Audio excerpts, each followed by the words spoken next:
지난 50년간 미국 사업계에서 눈부신 성공을 거둔 협상의 달인, 백악관과 의회를 움직이며 수많은 국가의 운명을 쥐락펴락해온 트럼프 정부가 이번엔 동쪽 끝의 작은 나라와 마주 앉았습니다.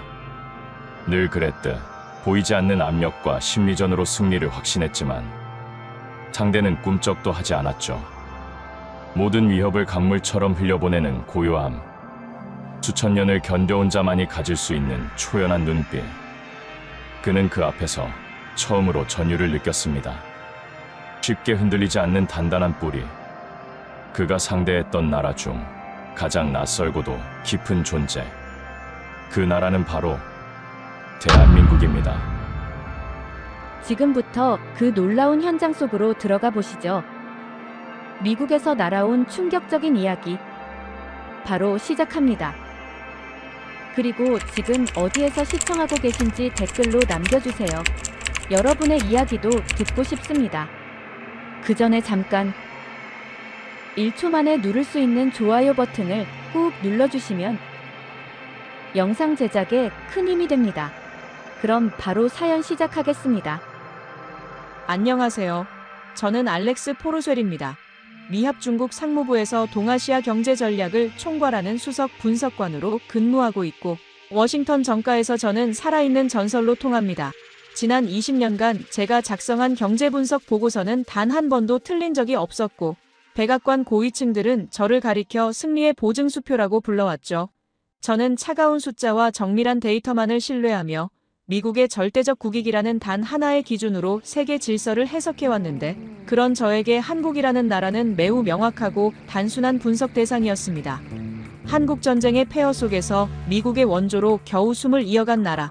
체스판 위의 말처럼 미국의 전략적 의도에 따라 언제든 움직일 수 있는 예측 가능한 존재로만 인식하고 있었던 것입니다. 바로 그런 확신 때문에 저는 백악관으로부터 특별한 임무를 받았을 때 단 1초의 주저함도 없었어요. 급속히 팽창하는 중국의 군사적 위협에 맞서기 위해 막대한 국방비가 필요한 상황에서 그 비용을 동맹국들이 분담해야 한다는 것이 새 정부의 핵심 전략이었습니다. 그 첫 번째 타깃이 바로 대한민국이었습니다. 제게 주어진 임무는 명확했어요. 저는 이 프로젝트의 관세 폭탄이라는 작전명을 붙였죠. 한국의 핵심 수출 산업에 단계적으로 강력한 관세를 부과하면 한국 경제는 한 달도 버티지 못할 것이라는 게 제 분석의 결론이었습니다. 백악관 루즈벨트 룸에서의 보고회의는 축제 분위기였습니다. 모든 고위 관리들이 한국은 이미 잡힌 물고기나 다름없다고 여기고 있었어요. 드디어 미국 정부의 최후 통첩이 한국으로 전달되었는데, 주한 미군 주둔 비용의 5배 인상과 함께 거부할 경우 관세 폭탄이 시작될 것이라는 엄중한 경고였습니다. 저는 빠르면 24시간 안에 한국의 굴복 선언이 올 것이라 확신했죠. 하지만 하루가 지나고 이틀이 지나도 한국 정부로부터는 아무런 연락이 오지 않았습니다.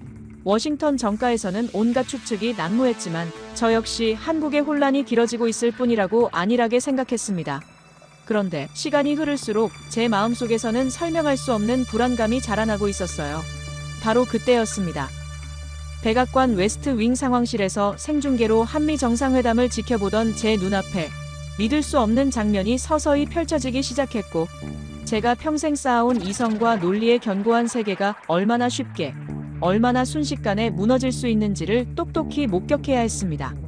저는 회담장 외부에 설치된 대형 모니터들을 통해 모든 상황을 실시간으로 예의주시하고 있었습니다. 제게 주어진 역할은 한국 대통령이 관세 문제에 대해 언급하는 순간 즉각적으로 경제적 타격 데이터를 제공하는 것이었습니다. 이제야 한국이 무릎을 꿇는 굴욕적인 장면을 직접 확인하게 될 것이라고 확신했어요. 상황실 한쪽에서 대기하던 제 동료들은 이미 승리의 축배를 들 준비를 마친 상태였습니다. 몇몇은 한국 대통령의 비참한 항복 장면을 조롱하는 메시지를 주고받고 있었습니다. 모니터 너머 한국 대통령의 모습에서는 분명 긴장한 기색을 읽을 수 있었기 때문입니다. 그런데 회담이 시작되자마자 저는 뭔가 예상과 전혀 다른 방향으로 상황이 흘러가고 있다는 것을 직감했는데, 한국 대통령은 초조한 표정으로 관세 폭탄을 거두어달라고 애걸해야 했습니다. 하지만 모니터 속 한국 대통령은 시종일관 여유롭고 자신감 넘치는 미소를 띠며 완전히 예상 밖의 이야기를 꺼내고 있었죠. 그것은 협상이 아니었습니다. 오히려 찬양과 예찬에 가까웠습니다. 미국 대통령의 탁월한 지도력 덕분에 한반도에 평화의 새로운 기회가 열렸다는 이야기. 이 기회를 통해 반드시 노벨 평화상을 수상하셔야 한다는 이야기. 심지어는 평양시 중심부에 미국 대통령의 이름을 딴 거대한 마천루를 건설해야 한다는 이야기까지. 끝없이 이어지는 찬사에 회담장 분위기는 순식간에 화기애애하게 바뀌어갔습니다. 미국 대통령의 얼굴에는 감출 수 없는 만족감과 환희의 미소가 번져나갔고, 평소의 날카롭고 공격적인 모습은 온데간데 없이 사라지며 마치 평생 듣고 싶었던 말을 드디어 들은 사람처럼 편안해 보였습니다. 제 동료들은 여전히 상황을 파악하지 못했습니다. 저것은 항복 전 시간을 끄는 비굴한 아부일 뿐이라고 수군거렸습니다. 하지만 저는 등줄기를 타고 흐르는 차가운 식은땀을 느꼈어요. 저는 알 수 있었습니다. 저것은 단순한 아부가 아니라는 것을, 오히려 상대방으로 하여금 칼을 뽑을 생각조차 못하게 만드는 무섭도록 정교하고 치밀하게 계산된 최고 수준의 심리전이라는 것을 말입니다. 한국 대통령은 단 한 번도 방위비나 관세 문제를 입에 올리지 않았고, 대신 미국 대통령이 가장 듣고 싶어하는 감미로운 이야기들로 대화의 주도권을 완벽하게 장악하고 있었습니다. 미국 대통령을 한반도 평화의 위대한 설계자로 떠받들어 올리면서 정작 미국이 간절히 원하는 핵심 현안들은 꺼낼 틈조차 주지 않는 절묘한 전략이었습니다. 저는 온몸에 전율이 흘렀어요. 이것이야말로 수천 년 동안 거대한 대륙 세력들 사이에서 살아남아야 했던 반도 국가 민족만이 체득할 수 있는 고도화된 생존 기술이었습니다. 무력이 아니라 지혜와 슬기로 상대의 마음을 사로잡아 스스로 무장해제하게 만드는 놀라운 예술이었습니다. 저는 그제야 깨달았습니다. 제가 지금까지 차가운 숫자와 데이터로만 분석했던 한국은 진짜 한국의 모습이 아니었다는 것을, 제가 목격하고 있는 것은 통계와 수치로는 절대 파악할 수 없는 거대하고 깊이 있는 저력을 가진 진정한 강국의 실제 얼굴이었습니다. 회담이 마무리되었을 때 미국 대통령은 매우 이례적으로 한국 대통령을 직접 백악관, 현관문까지 배웅하며 극도로 만족스러운 표정을 지었습니다. 결과적으로 그날 정상회담에서는 관세는 물론 방위비에 관한 이야기도 단 한마디 나오지 않았습니다. 워싱턴은 역사상 가장 성공적인 정상회담이라며 자축했지만 저는 그날 밤 단 한 잠도 잘 수가 없었습니다. 제 뇌리에서는 오직 하나의 의문만이 끝없이 맴돌았어요. 도대체 한국 대통령의 저 흔들리지 않는 자신감은 어디서 나오는 것일까? 세계 최강 대국을 상대로 저토록 여유롭게 회담을 이끌어간 저 담대함의 근원은 과연 무엇일까? 저는 제가 작성한 관세 폭탄 보고서에 치명적인 오류가 숨어 있을지도 모른다는 섬뜩한 예감에 사로잡혔습니다. 그날 이후로 저는 한동안 잠을 제대로 잘 수가 없었어요. 정상회담에서 목격한 한국 대통령의 그 수수께끼 같은 미소와 모든 것을 꿰뚫어보고 있다는 듯한 심연 같은 눈빛이 머릿속에서 떠나지 않았기 때문입니다. 제 워싱턴 동료들은 여전히 한국이 교활한 외교술로 위기 상황을 임시방편적으로 모면했을 뿐이라고 폄하했지만 저는 본능적으로 느끼고 있었습니다. 그것은 단순한 즉흥적 대응이 아니었다는 것을, 그것은 상대방을 완벽하게 이해하고 자신이 가진 패의 가치를 정확히 알고 있는 자만이 보여줄 수 있는 절대적이고 압도적인 자신감이었다는 것을 말입니다. 저는 반드시 밝혀내야만 했습니다. 과연 무엇이 한국을 저토록 당당하고 흔들림 없게 만들었는가? 세계 유일의 초강대국과 정면 충돌하는 것도 전혀 두려워하지 않는 저 놀라운 담력의 실체는 과연 무엇인가? 저는 제가 작성했던 보고서의 첫 번째 문장으로 다시 돌아가기로 결심했습니다. 미국이 강력한 압박에 나서게 된 근본적인 이유, 바로 중국의 무서운 속도로 진행되는 군사적 팽창에 맞서기 위한 미국의 절박하고 처절한 몸부림, 그 중에서도 가장 시급하고 핵심적인 과제인 해군력 재건 프로젝트를 처음부터 다시 철저하게 재검토하기 시작했습니다. 저는 상무부 수석 분석관으로서 보유한 최고 등급의 기밀 접근 권한을 이용해 펜타곤과 해군정보국의 가장 깊숙하고 은밀한 곳에 보관되어 있던 극비 데이터베이스에 접속했습니다. 컴퓨터 화면에 떠오른 첫 번째 숫자는 저로 하여금 제 눈을 의심하게 만들었습니다. 현재 미 해군이 보유하고 있는 전투함은 총 232척이었는데 반면 중국 해군은 이미 400척을 훌쩍 넘어선 상태였습니다. 저는 목이 바짝 마르는 것을 느끼며 다음 데이터를 열어보았습니다. 그 내용은 훨씬 더 충격적이고 절망적이었습니다. 지난 1년 동안 중국이 새롭게 진수한 각종 군함과 전투함은 약 2,000척에 달했지만 미국이 건조 완성한 신조함은 고작 5척에 불과했습니다. 이것은 단순한 숫자의 격차가 아니었습니다. 이것은 미국이라는 거대한 제국의 산업, 토대와 기반 자체가 뿌리부터 썩어 문드러져 가고 있다는 명백하고 부인할 수 없는 증거였습니다. 한때는 전 세계 바다의 절대 지배자였던 미국의 조선 산업은 이제 산업 생태계 전체가 거의 소멸해버린 상태나 다름없었습니다. 저는 떨리는 손으로 컴퓨터 시뮬레이션 프로그램을 가동시켰습니다. 현재의 상황과 추세가 그대로 지속된다면 앞으로 10년 후 태평양 지역의 재해권 판도는 어떻게 될 것인가? 시뮬레이션 결과는 참담하기 그지없었습니다. 총 10번의 가상, 시나리오 모두에서 미 해군은 완전하고 압도적인 패배를 당하는 것으로 나타났습니다. 각종 보고서들은 한결같이 동일한 결론을 내리고 있었습니다.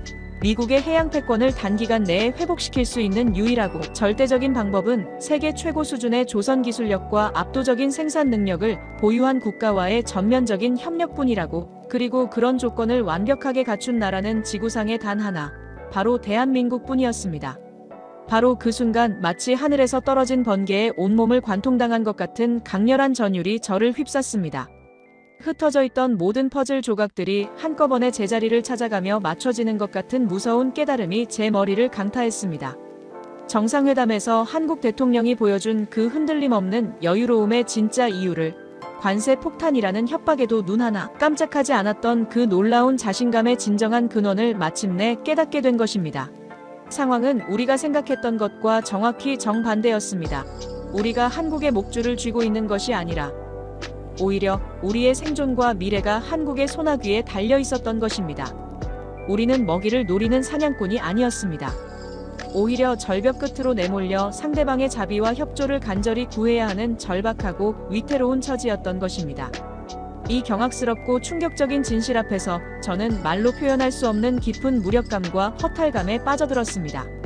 제가 평생에 걸쳐 쌓아올린 모든 전략과 분석과 데이터는 이 거대하고 냉혹한 현실의 벽 앞에서 아무런 의미도 가치도 없는 것이었습니다.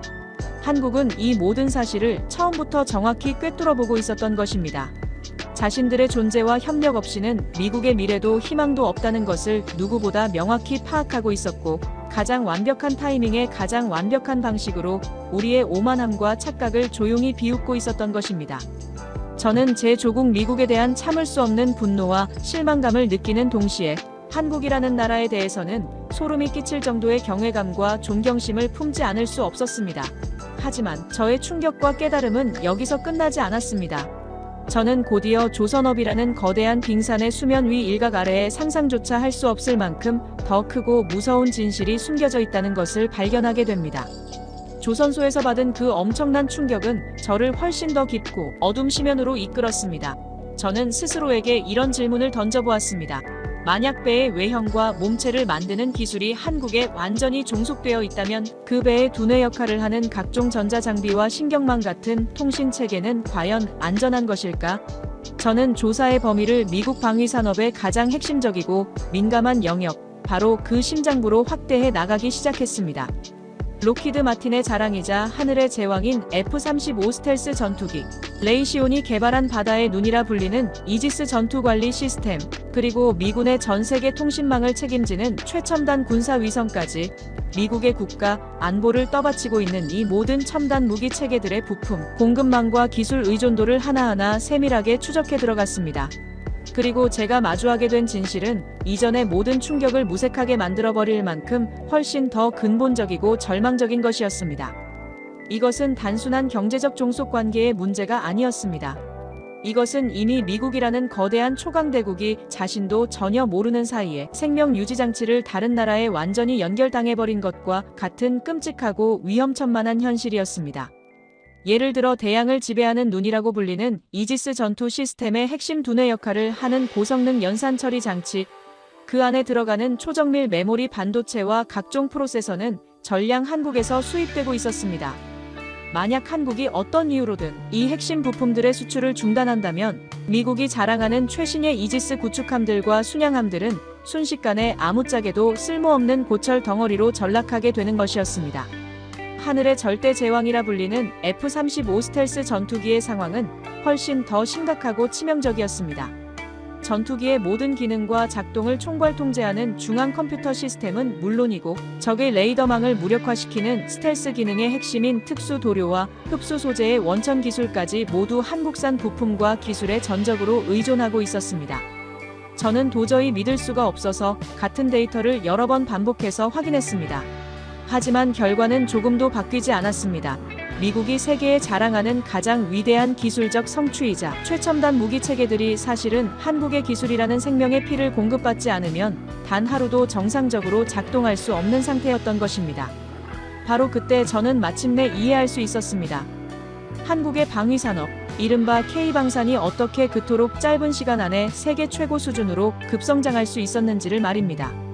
한국은 처음부터 모든 것을 완벽하게 갖추고 있었던 것입니다.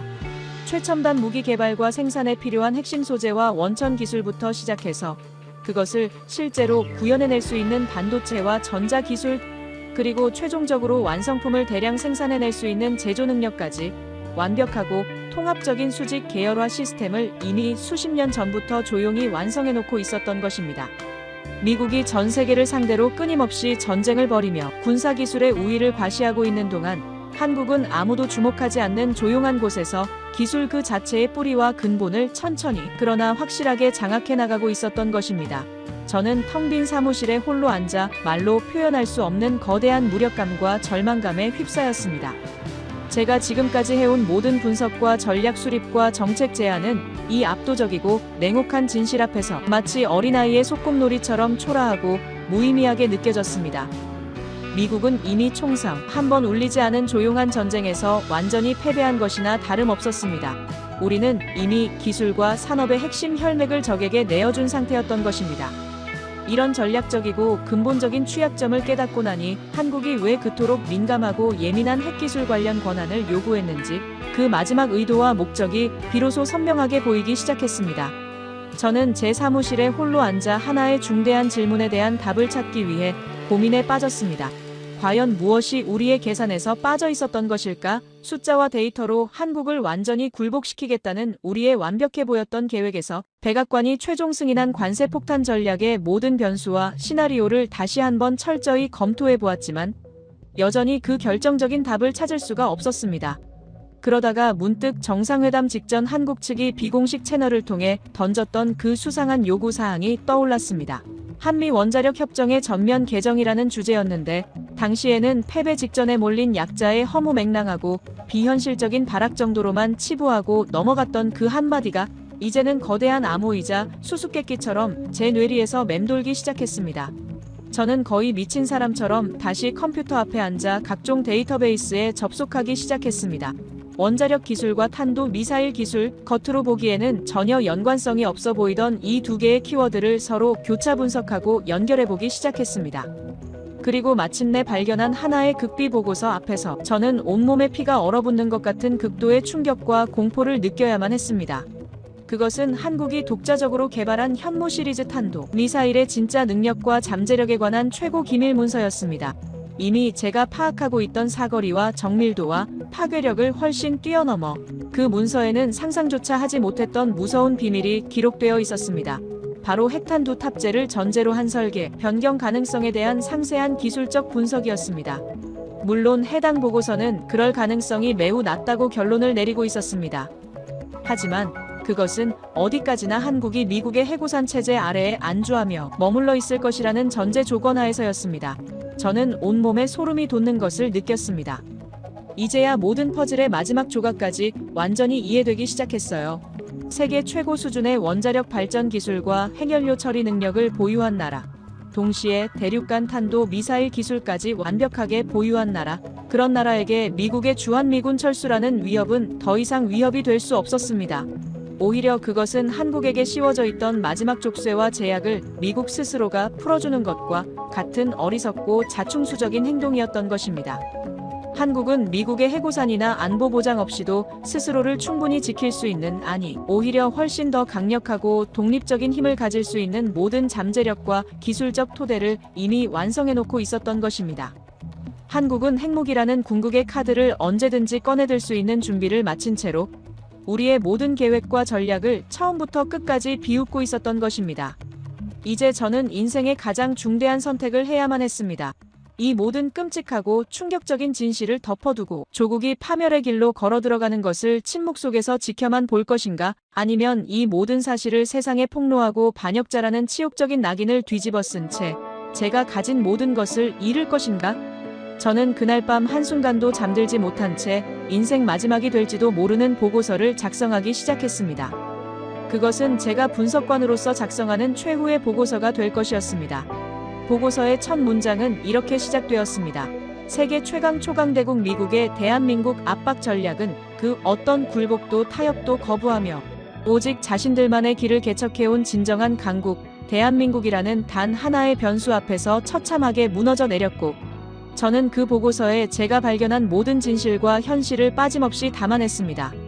관세 폭탄이 어떻게 치명적인 관세 역풍이 되어 미국 자신의 심장을 겨누게 될 것인지, 미국의 해양 패권 회복이 왜 한국의 조선 기술 없이는 단 한 척의 군함도 제대로 건조할 수 없는 상황인지, 그리고 마지막으로 우리가 최후의 카드로 준비했던 주한미군 철수라는 위협이 어떻게 한국에게 핵무기 개발의 완벽한 명분과 기회를 제공하는 최악의 자충수가 될 것인지를 구체적이고 상세하게 기록했습니다. 숫자와 데이터로 한국을 완전히 굴복시키겠다던 백악관 승인 계획은 단 일주일도 안 되어 자기 자신을 공격하는 가장 어리석고 위험한 전략임이 명백히 드러났습니다. 저는 이 모든 사실을 냉정한 데이터와 과학적 수치로 철저히 입증했어요.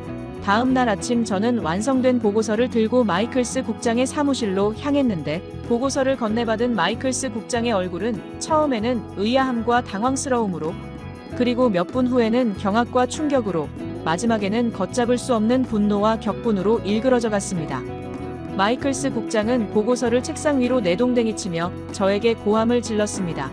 이것은 객관적 분석이 아니라 명백한 반역 행위라고, 조국에 대한 배신이자 배반이라고 분노했습니다.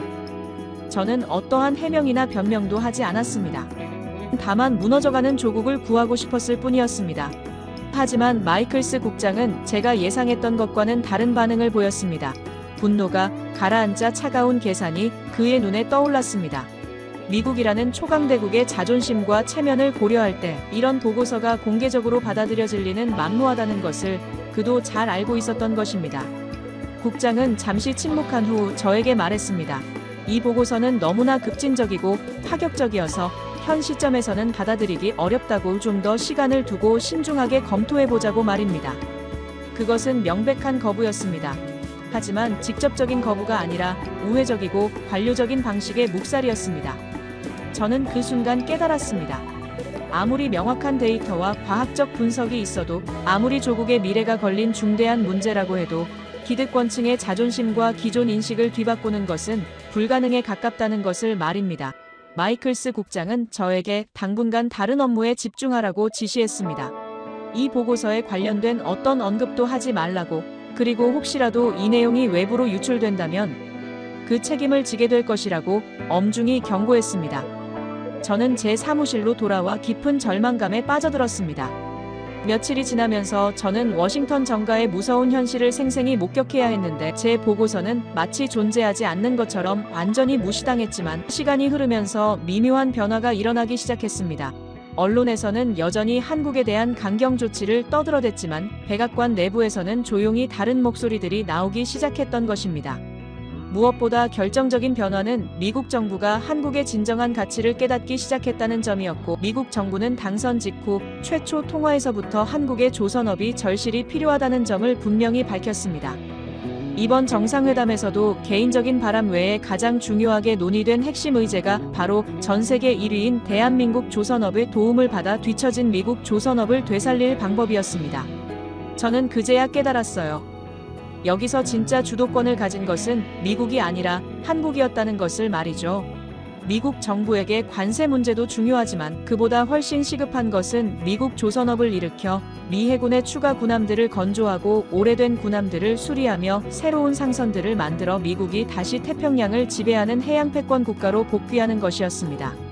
똑똑한 미국 정부는 관세 문제 같은 부차적인 현안이 걸림돌이 되어 미국이 다시 세계 최강의 해양 패권 국가로 복귀할 수 있는 유일한 기회를 날려버릴 리 없었어요.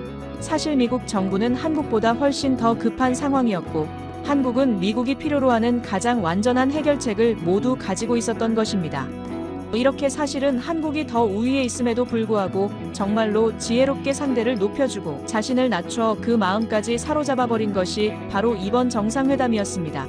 미국 정부 입장에서는 지금 이런 한국이 너무도 소중하고 좋을 수밖에 없었던 것입니다. 그래서 미국 정부는 회담을 진행하며 한국은 정말로 똑똑하다고, 앞으로 한국은 미국으로부터 완전한 지원을 받게 될 것이라고 매우 친밀한 말들을 했습니다. 최근 진행했던 다른 여러 국가 정상들과의 무겁고 불쾌했던 회담들과는 달리 이제야 서로의 마음이 맞는 최고의 파트너를 만난 것처럼 기뻐했던 것입니다. 지금 다른 나라들은 이런 한국을 무척 부러워할 것입니다. 하지만 부러우면 자기들도 전 세계 1위 조선업을 가지고 있으면서 동시에 반도체와 자동차 산업까지 세계 1위를 하든지, 아니면 자국을 배경으로 만든 엔터테인먼트와 문화 콘텐츠로 전 세계 모든 차트를 석권하며 휩쓸 정도로 최강의 문화력을 가진 매력적인 나라가 되든지, 그것도 안 되면 분단 국가라는 특수한 상황을 극복해야 하는데, 그 모든 어려운 조건들을 다 갖추고 있는 곳은 이 세상에서 현재 한국뿐입니다. 물론 앞으로 많은 과제들이 남아있지만 정말 어려웠던 그 첫 단추를 너무도 잘 꿰었습니다. 그리고 무엇보다 미국 정부가 다른 그 어떤 국가들보다 가장 큰 호감을 한국에 대해 갖게 된 것으로 보입니다. 이제부터는 지금까지보다 더 지혜롭게 그런 좋은 기분과 분위기를 잘 이어가서 조선업처럼 미국에게 필요한 것, 또 노벨상처럼 미국 정부가 원하는 것, 그리고 한반도 평화처럼 양국 모두에게 필요하고 중요한 것을 차근차근 잘 협력하고 운영해 나가야 합니다. 몇 년 후에는 정말 미 해군의 전력도 빨리 회복되어 태평양에서 중국의 확장을 억제할 만큼 다시 강해지고, 또 우리 한반도에도 드디어 항구적인 평화가 찾아오며 한국과 미국이 함께 만들어내는 멋진 미래를 볼 수 있기를 바랍니다. 대한민국은 이미 스스로의 힘으로 당당히 일어선, 그 누구도 함부로 무시하거나 얕볼 수 없는 진정한 강대국이 되어 있었습니다. 앞으로 한미 관계가 상호 존중과 신뢰의 굳건한 기반 위에서 더욱 발전하고 번영해 나갈 수 있기를 진심으로 바랍니다. 그리고 전 세계가 대한민국의 놀라운 저력과 잠재력을 올바르게 인식하고 함께 평화와 번영의 새로운 미래를 만들어가는 그런 시대가 하루빨리 오기를 간절히 기원합니다. 제 이야기를 끝까지 들어주셔서 진심으로 감사합니다. 모두 안녕히 계세요. 오늘의 사연 어떻게 들으셨나요? 우리가 보통 한 나라를 볼 때 눈에 보이는 경제력이나 군사력 같은 걸로 쉽게 판단하곤 하잖아요.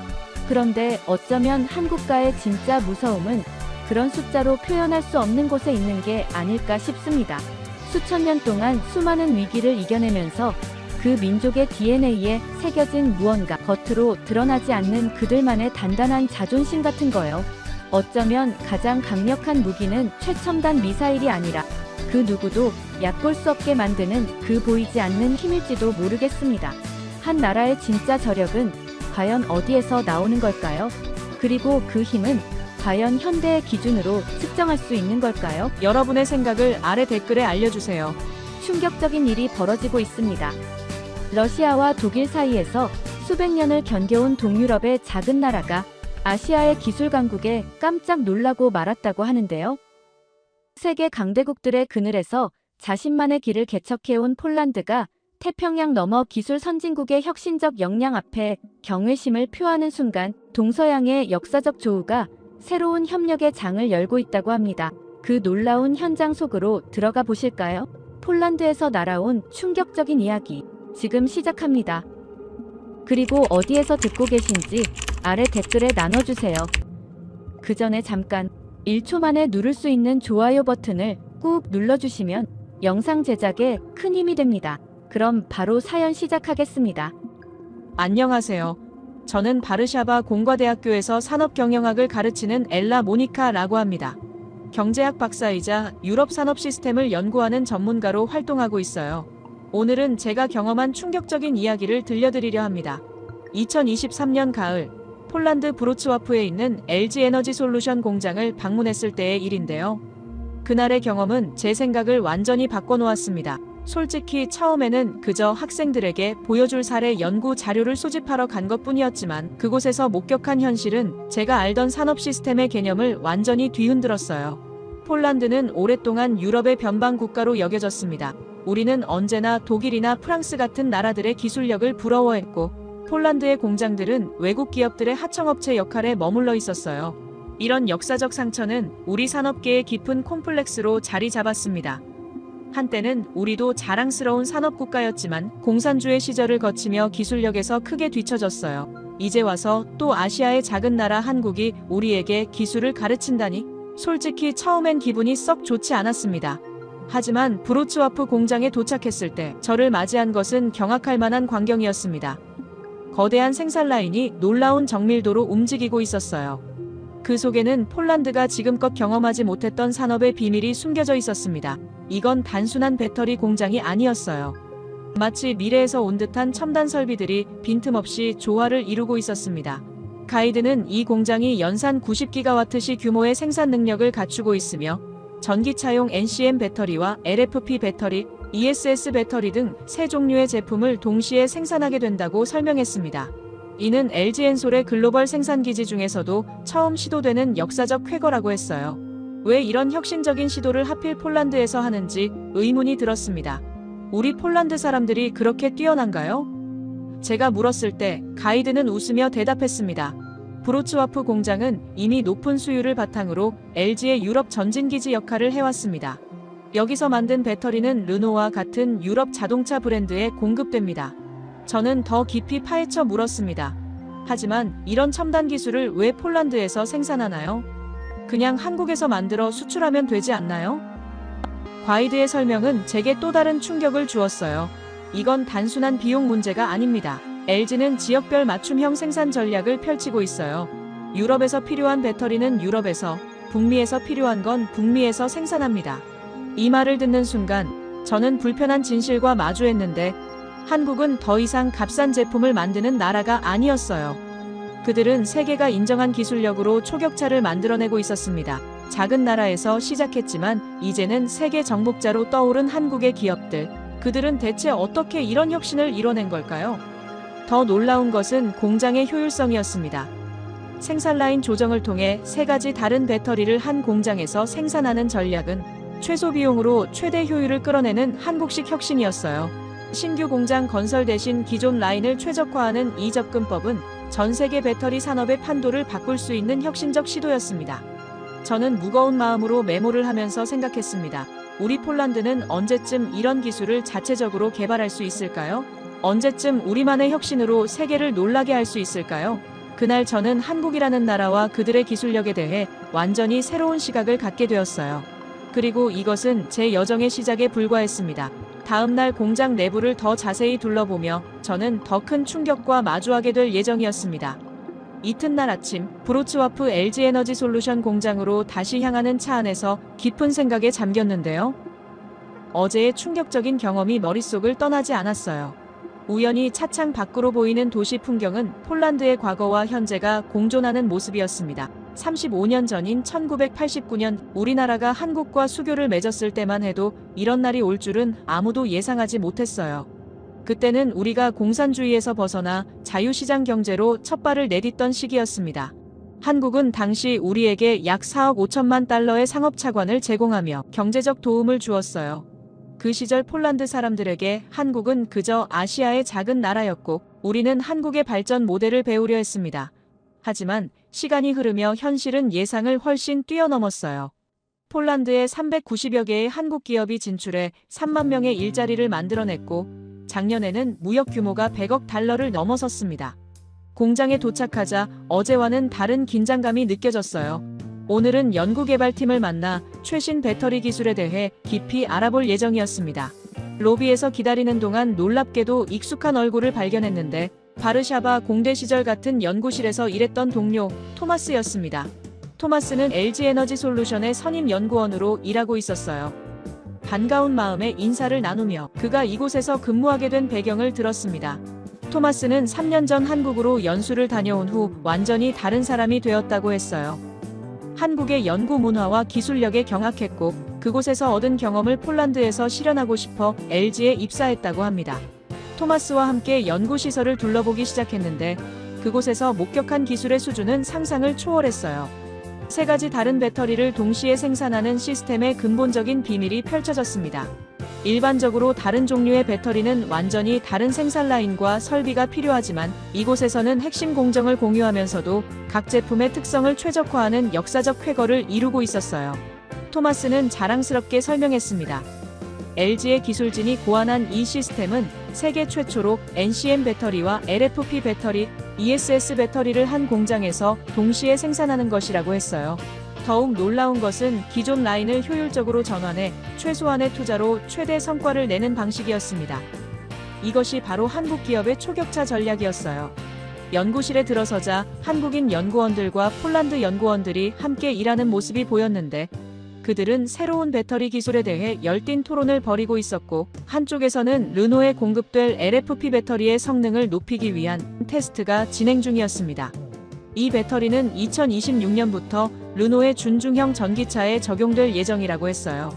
토마스는 저에게 더 충격적인 이야기를 들려주었는데 한국이 배터리 기술에서 세계 최고 수준에 오르기까지의 과정은 결코 순탄치 않았다고 했어요. 처음에는 일본이나 중국보다 뒤처져 있었지만 끊임없는 연구개발과 과감한 투자로 이제는 세계가 인정하는 기술력을 갖추게 되었습니다. 그 과정에서 수많은 시행착오와 실패를 겪었음에도 포기하지 않는 끈기가 바로 한국의 강점이라고 했어요.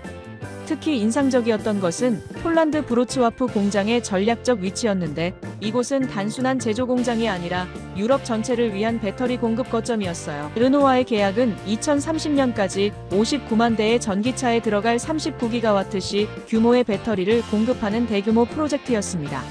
이는 폴란드의 산업 인프라가 한국 기업의 유럽 전략에서 얼마나 중요한 위치를 차지하는지 보여주는 사례였어요. 점심시간에 토마스와 함께한 대화는 저의 인식을 더욱 깊이 바꿔놓았는데 그는 한국의 기업 문화가 겉으로 보기에는 엄격하고 위계적으로 보여도 그 속에는 인간적인 배려와 팀워크를 중시하는 정신이 깔려있다고 설명했어요. 평소 유럽의 자유로운 문화에 익숙했던 그도 처음에는 적응하기 어려웠지만 시간이 지나면서 그 시스템의 효율성과 안정성에 감탄하게 되었다고 합니다.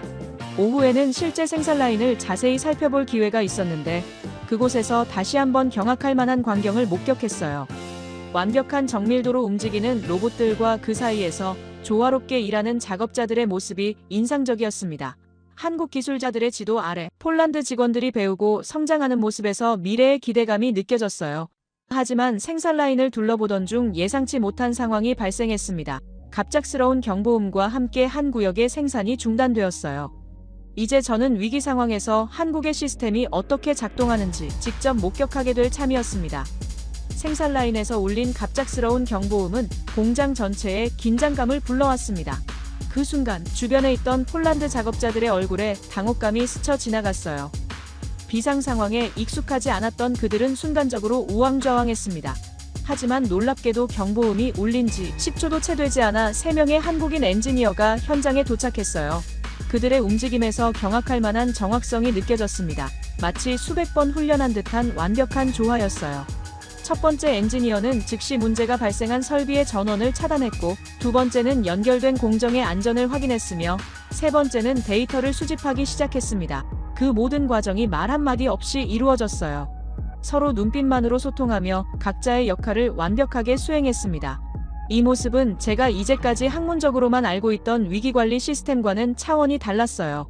유럽의 공장들에서는 비상 상황 발생 시 매뉴얼에 따라 행동하지만 여기서 본 것은 매뉴얼을 넘어선 일종의 집단 지성과도 같았습니다. 마치 한 몸처럼 움직이는 그들의 모습에서 깊은 충격을 받았어요.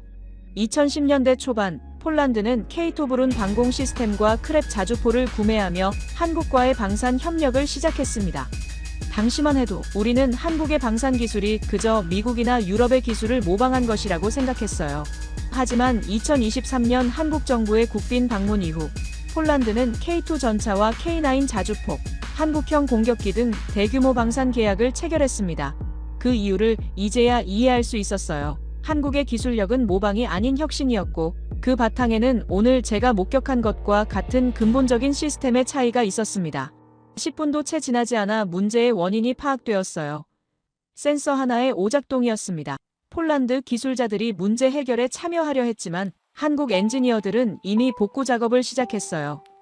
그들의 손길은 정확했고 빨랐으며 마치 수술실의 의사들처럼 서로의 움직임을 예측하며 일했어요. 20분 후 놀랍게도 생산 라인은 다시 정상 가동되었습니다. 토마스가 제 귀에 속삭였어요. 한국 시스템의 핵심은 기술이 아니라 사람이라는 것을요. 그들은 개인의 능력보다 팀워크를 중시하며 실수를 비난하기보다는 그것을 시스템 개선의 기회로 삼는다고 했습니다. 이것은 단순한 기업 문화가 아니라 역사적 쾌거를 이룬 한국만의 철학이었어요. 그날 저는 깨달았습니다. 우리 폴란드 사람들이 자랑스럽게 여기던 유럽식 자율성과 개인주의가 위기 상황에서는 오히려 약점이 될 수 있다는 것을 느꼈습니다. 반면 한국의 시스템은 명확한 역할 분담과 책임의식 그리고 철저한 훈련을 통해 초격차의 효율성을 만들어냈는데 우리가 멈춰서서 고민하는 동안 그들은 이미 문제를 해결하고 있었어요. 복구 작업 이후 제가 인상 깊게 본 것은 사후 처리 과정이었습니다. 관련된 모든 데이터가 실시간으로 기록되고 분석되어 리포트가 작성되었어요. 이 리포트는 클라우드 시스템을 통해 즉시 한국 본사와 공유되었습니다. 그리고 더 놀라운 것은 이 사건을 향후 교육 자료로 활용하기 위한 절차가 이미 진행되고 있었어요. 실패를 숨기는 것이 아니라 배움의 기회로 삼는 문화가 인상적이었습니다. 한국과 폴란드의 무역 규모는 2018년 50억 달러에서 2023년 100억 달러로 2배 이상 증가했어요. 그러나 이제 저는 이 숫자 이상의 의미를 발견했습니다. 390여 개의 한국 기업이 폴란드에 진출해 3만 명의 일자리를 창출했다는 것은 단순한 투자가 아니었어요. 그것은 한국의 시스템과 문화, 철학이 우리 사회에 스며드는 과정이었습니다. 오후 늦게 공장장인 김근수 부장을 만날 기회가 있었는데 그는 폴란드에서 7년째 근무 중이라고 했습니다. 그의 설명에 따르면 이 공장의 가동률이 최근 50%대로 떨어졌지만 라인 조정을 통해 다시 효율성을 높이는 중이라고 했어요. 특히 ESS 배터리 생산 라인으로의 전환은 급성장하는 유럽 시장을 겨냥한 전략적 결정이었습니다. 김 부장은 지난해 유럽에서 신규 설치된 ESS가 23기가와트/시로 전년 대비 156% 급증했다는 데이터를 공유했어요. 이는 북미의 38%, 중국의 47% 증가폭을 훨씬 뛰어넘는 수치였습니다. 한국 기업들은 이미 이러한 시장 변화를 예측하고 대응책을 마련해둔 것이었어요. 이런 선제적 대응 능력이 바로 세계가 인정한 한국 기업의 강점이었습니다. 공장 투어를 마치고 나오면서 깊은 생각에 잠겼습니다. 오늘 하루 동안 본 것들은 단순한 기술이나 생산 시스템이 아니었어요. 그것은 위기에 대응하는 방식, 문제를 해결하는 철학, 그리고 사람들 사이의 신뢰에 관한 것이었습니다. 한국이 짧은 시간 안에 전 세계가 주목하는 기술, 강국으로 성장할 수 있었던 비결이 바로 여기에 있었어요. 이날 저녁 호텔방으로 돌아와 노트북을 펼쳤습니다. 원래 계획은 학생들에게 보여줄 사례 연구 자료를 정리하는 것이었지만 제 마음은 이미 다른 곳에 가 있었어요. 오늘 경험한 것들을 어떻게 하면 우리 폴란드 사회에 적용할 수 있을지, 그리고 우리의 산업 문화를 어떻게 발전시킬 수 있을지에 대한 고민이 깊어졌습니다. 창밖으로 보이는 야경을 바라보며 결심했어요. 내일은 반드시 한국인 엔지니어와 깊은 대화를 나눠봐야겠다고요. 그들의 이런 시스템과 문화가 어디서 비롯되었는지, 그리고 그것이 어떻게 이런 놀라운 결과를 만들어내는지 더 깊이 이해하고 싶었습니다. 공장 방문을 마치고 저는 호텔로 돌아오지 않고 당일 야간 근무 중인 한국 엔지니어를 만나기로 했습니다. 공식 일정 이후에 대화에서 더 깊은 이야기를 나눌 수 있을 거라 생각했어요. 늦은 저녁 공장 인근 카페에서 박민호 선임 엔지니어를 만났습니다. 그는 10년 이상 LG에너지솔루션에서 근무했고 폴란드 법인에는 4년째 파견 중이라고 했어요. 커피를 앞에 두고 우리의 대화는 자연스럽게 깊어졌는데 저는 오늘 목격한 위기 대응 시스템에 대해 물었어요. 박 엔지니어는 잠시 생각에 잠기더니 놀라운 이야기를 들려주었습니다. 한국은 전쟁 후 완전한 폐허에서 시작했습니다. 1인당 국민소득이 67달러였던 60년대, 우리는 세계에서 가장 가난한 나라 중 하나였어요. 하지만 여러분이 알고 계신 것처럼 지금은 세계에 뒤처지지 않는 경제대국이 되었습니다. 그의 말에서 자부심과 깊은 통찰이 느껴졌어요. 박 엔지니어는 계속해서 한국의 성장 단계를 설명했습니다. 60년대 경공업 중심의 수출 전략, 70년대 중화학공업의 집중 육성, 80년대 전자산업의 부상, 그리고 90년대 IMF 위기 극복의 과정까지 그의 설명에서 저는 충격적인 진실을 발견했어요. 한국인들에게 위기 대응은 단순한 기술이 아니라 생존의 역사였습니다. 우리는 끊임없이 위기를 겪어왔어요. 전쟁, 가난, 금융위기, 그리고 최근의 코로나까지 매번 한국은 무너질 것 같았지만 오히려 더 강해졌습니다. 그의 말에 깊은 울림을 느꼈어요. 이것이 오늘 제가 공장에서 목격한 놀라운 대응 능력의 근원이었습니다. 특히 인상적이었던 것은 박 엔지니어가 언급한 빨리빨리 문화였는데, 외부에서는 종종 이것을 부정적으로 해석하지만 그는 이것이 집단의 집중력을 끌어올리는 엄청난 에너지라고 설명했습니다. 한국 기업에서는 결정이 내려지면 모든 구성원이 한 방향으로 빠르게 움직이며, 이것이 바로 세계가 인정한 한국 기업의 핵심 경쟁력이었어요.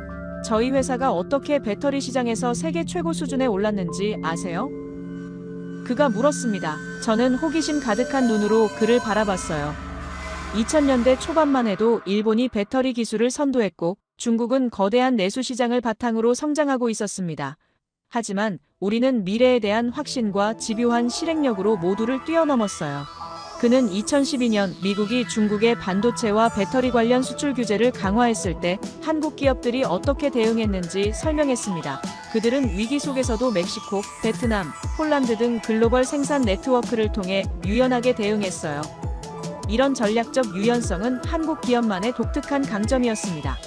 폴란드 브로츠와프 공장이 얼마나 중요한지 아시나요? 그가 물었습니다. 여기서 만드는 배터리는 르노와 같은 유럽 자동차 브랜드에 공급되지만 더 중요한 것은 이곳이 유럽 시장 전체를 위한 전략적 교두보라는 점입니다. 박 엔지니어의 설명에 따르면 한국 기업은 단순히 제품을 만들어 파는 것이 아니라 글로벌 산업 지형을 재편하는 큰 그림을 그리고 있었어요. 대화가 깊어질수록 저는 한국과 폴란드의 관계에 대해서도 새로운 시각을 얻었습니다. 1989년 수교 이후 35년 동안 양국의 관계는 놀랍도록 발전했어요. 특히 최근 한국의 K2 전차와 K9 자주포 계약은 단순한 무기 거래가 아니라 양국의 전략적 동반자 관계를 상징하는 것이었습니다. 제가 한국의 기업 문화에 대해 깊이 물었을 때 박 엔지니어는 의미심장한 미소를 지었어요. 많은 외국인들이 한국의 기업 문화를 수직적이고 엄격하다고 생각합니다. 하지만 그 안에는 따뜻한 동료애와 명확한 책임의 흐름이 있어요. 그의 설명에 따르면 한국 기업의 진정한 강점은 기술력이 아니라 사람들 사이의 신뢰와 헌신이었습니다. 그는 자신이 처음 폴란드에 왔을 때의 경험을 나누었는데, 언어와 문화의 장벽이 있었지만 그는 폴란드 동료들에게 한국식 문제 해결 방식을 가르치기보다 함께 배우며 성장하는 접근법을 택했다고 합니다. 놀랍게도 이런 상호 존중의 문화가 폴란드 공장의 생산성을 크게 향상시켰습니다. 밤이 깊어갈수록 우리의 대화는 더욱 진솔해졌어요. 한국이 어떻게 50년 만에 전쟁의 폐허에서 세계를 선도하는 기술 강국으로 성장했는지, 그 역사적 쾌거의 이면에는 어떤 정신이 있었는지 이해하기 시작했습니다. 그것은 단순한 근면함이나 효율성이 아니라 위기를 기회로 바꾸는 초격차의 철학이었어요. 우리는 자원이 부족한 작은 나라입니다. 하지만 그래서 더 열심히, 더 스마트하게 일할 수밖에 없었어요. 박 엔지니어의 말에는 깊은 통찰이 담겨 있었습니다. 한국 기업들이 글로벌 경쟁에서 살아남기 위해 채택한 전략은 단순한 기술 혁신이 아니라 사람과 시스템, 그리고 문화의 혁신이었어요. 자정이 가까워오자 우리는 카페를 나섰습니다. 차가운 폴란드의 밤 공기가 얼굴을 스쳤지만 제 마음은 뜨거웠어요. 오늘 밤의 대화는 제 시각을 완전히 바꿔놓았습니다. 그동안 저는 유럽의 오랜 산업 전통과 개인의 창의성을 과신했고 아시아의 시스템을 단순히 모방이라고 생각했어요. 하지만 이제는 한국의 접근법이 단순한 기술이 아니라 깊은 철학과 집단 지성에서 비롯된 것임을 깨달았습니다. 호텔로 돌아가는 길에 브로츠와프의 밤거리를 걸으며 생각했어요. 우리 폴란드가 한국에게서 배울 수 있는 것은 무엇일까? 그들의 시스템과 문화에서 우리가 적용할 수 있는 요소는 무엇일까? 공장에서 마주한 위기 대응 시스템과 오늘 밤들은 한국의 성장 스토리가 머릿속에서 맴돌았습니다. 일주일 후 바르샤바 공과대학교 대강당은 학생들로 가득 찼습니다. 제가 진행하는 특별 세미나 글로벌 산업 혁신의 최전선에 예상보다 훨씬 많은 인원이 몰려온 것이었어요. 강단에 서서 객석을 바라보며 지난 공장 방문의 경험이 떠올랐습니다. 오늘은 그곳에서 목격한 충격적인 진실을 학생들과 나눌 차례였어요. 강의를 시작하며 저는 한국에 대한 저의 이전 편견을 솔직히 고백했습니다. 한때는 저도 한국을 단순히 일본이나 미국의 기술을 모방하는 나라로 여겼다고요. 하지만 실제로 본 현실은 제 생각을 완전히 뒤집어 놓았습니다. 스크린에 브로츠와프 공장의 사진을 띄우자 학생들의 눈빛에서 호기심이 느껴졌어요. 제가 경험한 위기 대응 시스템에 대해 설명하기 시작했습니다. 경보음이 울린 지 10초 만에 현장에 도착한 엔지니어들, 말없이도 완벽하게 조화를 이루는 움직임, 그리고 20분 만에 모든 문제를 해결한 놀라운 효율성까지 학생들의 표정에서 경악과 의문이 교차했어요. 한 학생이 손을 들어 질문했지만 저는 먼저 더 깊은 이야기를 들려주고 싶었습니다. 여러분, 브로츠와프 공장에서 제가 본 것은 단순한 배터리 생산 시설이 아니었습니다. 그 속에는 한국이라는 나라의 근본적인 비밀이 숨겨져 있었어요. 저는 한국의 압축 성장에 대해 설명했습니다. 전쟁의 폐허에서 강대국 사이에 당당히 경제대국으로 성장한 역사적 쾌거, 자원도 없고 국토도 작은 나라가 어떻게 세계 정복자로 우뚝 설 수 있었는지 학생들은 숨소리도 내지 않고 경청했어요. 프로젝터에 한국과 폴란드의 무역 통계를 보여주었습니다. 2018년 50억 달러에서 2023년 100억 달러로 2배 이상 증가한 교역량, 390여 개의 한국 기업이 폴란드에 진출해 3만 명의 일자리를 창출한 현실. 이 숫자 뒤에 숨겨진 의미를 파헤쳐 보자고 제안했어요. 우리는 종종 이런 성공을 아시아적 근면함이나 단순한 기술력으로 설명하려 합니다. 하지만 그것은 표면적인 이해에 불과해요. 저는 간조했습니다. 제가 본 한국의 시스템은 기술이 아니라 철학이었고, 매뉴얼이 아니라 민족의 혼이 담긴 생존 방식이었습니다. 학생들의 눈빛에서 깊은 호기심이 느껴졌어요. 특히 강조한 것은 한국의 초격차 전략이었습니다. 단순히 따라가는 것이 아니라 한 번에 경쟁자들을 뛰어넘는 도약, LG에너지솔루션이 어떻게 일본과 중국 경쟁사들을 제치고 세계 최고 수준의 배터리 기술을 확보했는지, 그리고 어떻게 NCM 배터리와 LFP 배터리, ESS 배터리를 한 공장에서 동시에 생산하는 혁신을 이뤄냈는지 설명했어요. 스크린에 최근 뉴스 헤드라인을 띄웠습니다. 폴란드가 한국으로부터 국산 방위산업 기술의 결정체들을 대량 구매한 계약, 이것이 단순한 무기거래가 아니라 신뢰와 철학의 교류였다고 강조했어요. 한국과 폴란드가 체결한 전략적 동반자 관계의 진정한 의미를 학생들이 이해하길 바랐습니다. 강의 중반, 제가 야간에 만난 박 엔지니어와의 대화를 공유했습니다. 제가 만난 한국의 기술자는 제게 이렇게 말했어요. 위기는 우리에게 새로운 것이 아닙니다. 매번 한국은 무너질 것 같았지만 오히려 더 강해졌습니다. 이 말에서 저는 한국의 시스템이 단순한 기업 문화가 아니라 생존을 위한 집단 지성이었음을 깨달았습니다. 학생들의 표정에서 깊은 공감이 느껴졌어요. 이어서 미국의 중국 제품에 대한 고율 관세 뉴스를 언급하며 한국 기업들이 어떻게 글로벌 생산 네트워크를 통해 위기를 기회로 바꾸고 있는지 설명했습니다. 멕시코, 베트남, 폴란드의 생산 거점을 연결하는 전략적 유연성이 바로 한국 기업의 근거 있는 자신감의 원천이었어요. 브로츠와프 공장은 이런 글로벌 전략의 첨단 생산 허브로서 유럽 시장 전체를 연결하는 관문 역할을 하고 있었습니다. 강의의 클라이맥스는 한국 시스템의 본질에 관한 것이었는데요. 여러분, 제가 깨달은 가장 중요한 사실은 이것입니다. 그들은 배터리를 만든 것이 아니라 신뢰를 수출하고 있었어요. 이 말에 강당은 잠시 침묵에 빠졌습니다. 한국의 진정한 경쟁력은 기술력이 아니라 사람들 사이의 믿음과 책임, 그리고 위기 속에서도 포기하지 않는 끈기였습니다. 학생들의 눈빛에서 경이로움이 느껴졌어요. 곧이어 저는 폴란드가 한국에게서 배울 수 있는 점에 초점을 맞췄습니다. 우리의 풍부한 인재와 유럽 인프라의 중심이라는 지리적 이점, 여기에 한국식 시스템과 철학이 더해진다면 폴란드는 유럽의 산업 중심으로 도약할 수 있다고 강조했어요. 이는 단순한 기대감이 아니라 브로츠와프 공장이 증명하고 있는 현실이었습니다. 작은 나라 큰 철학, 저는 한국을 이렇게 정의했습니다. 한국의 성공은 우연이 아니라 체계적인 시스템의 결과였어요. 그들은 자원의 부족함을 혁신으로 극복했고 작은 국토의 한계를 글로벌 네트워크로 확장했습니다. 학생들의 열정적인 반응에서 저는 이 메시지가 그들의 마음을 움직였음을 느꼈어요. 강의를 마무리하며 저는 개인적인 고백을 했습니다. 처음 LG에너지솔루션, 브로츠와프 공장에 갔을 때 저는 편견으로 가득했어요. 하지만 이제는 한국의 시스템에 깊은 존경심을 갖게 되었습니다. 이 말에 학생들은 공감의 눈빛을 보냈어요. 세계가 인정한 한국의 성공은 우리에게 새로운 시각을 제시합니다. 우리도 그들처럼 위기를 기회로 바꿀 수 있다는 가능성을요. 질문 시간에 한 학생이 물었습니다. 왜 유럽 기업들은 한국 기업들처럼 효율적이지 못한지? 저는 잠시 생각하다가 답했어요. 우리는 오랜 산업 전통과 개인의 창의성을 중시해왔습니다. 이것은 분명 강점이지만 위기 상황에서는 약점이 될 수도 있어요. 한국은 개인의 재능보다 팀워크를, 창의성보다 책임감을 더 중요시합니다. 그리고 그것이 위기 속에서 더 빛을 발하는 것 같습니다. 세미나가 끝나고 많은 학생들이 저에게 다가왔습니다. 그들은 한국 기업에서 인턴십을 할 수 있는 방법, 한국어를 배울 수 있는 곳, 한국 유학 프로그램에 대해 물었어요. 이런 관심은 제가 예상했던 것보다 훨씬 뜨거웠습니다. 한 학생은 이렇게 말했어요.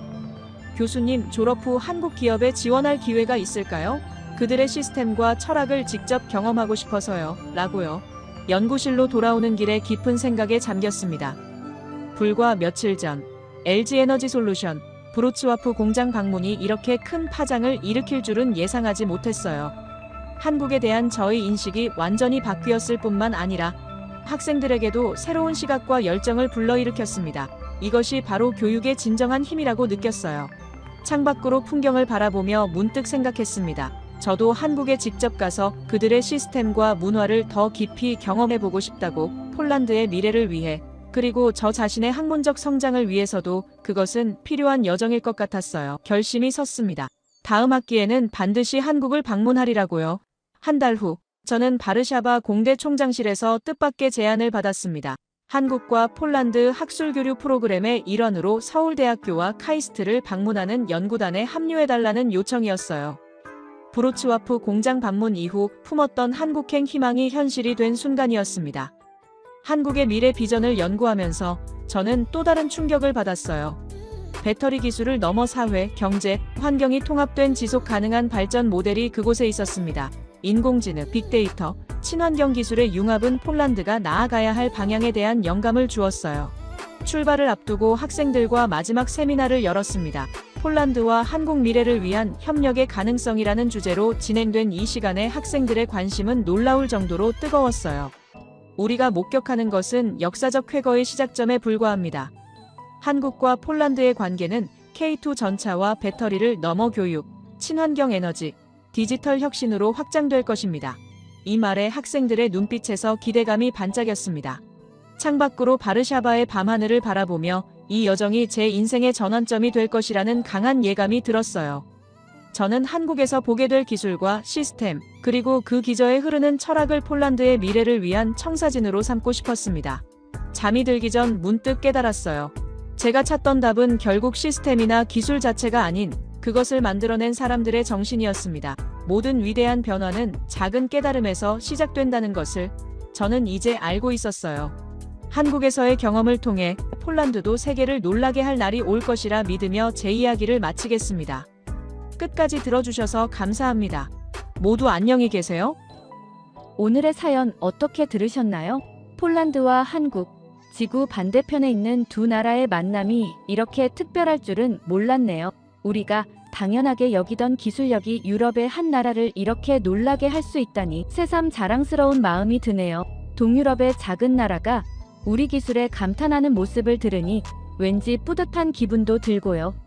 우리 기술력이 세계 어디에서도 인정받고 있다는 사실, 가끔은 우리도 잊고 살던 부분이 아닐까 싶어요. 이런 이야기를 들을 때마다 우리나라가 어떻게 이만큼 성장했는지 새삼 감사한 마음이 듭니다. 앞으로 폴란드와 한국의 협력이 어떤 새로운 가능성을 열어갈지, 두 나라의 독특한 역사와 경험이 만나 어떤 시너지를 낼지 정말 기대됩니다. 여러분은 어떤 생각이 드셨나요? 여러분의 생각을 아래 댓글에 남겨주세요. 그리고 감동적인 사연을 주변 사람들과 공유하고 함께 이야기 나눠보세요. 마지막으로 1초밖에 걸리지 않는 구독과 좋아요, 알림 설정은 영상 제작에 큰 힘이 됩니다. 지금까지 감동을 담아 여러분께 진심을 전하는 감동담기였습니다. 오늘 하루도 행복한 하루 보내세요.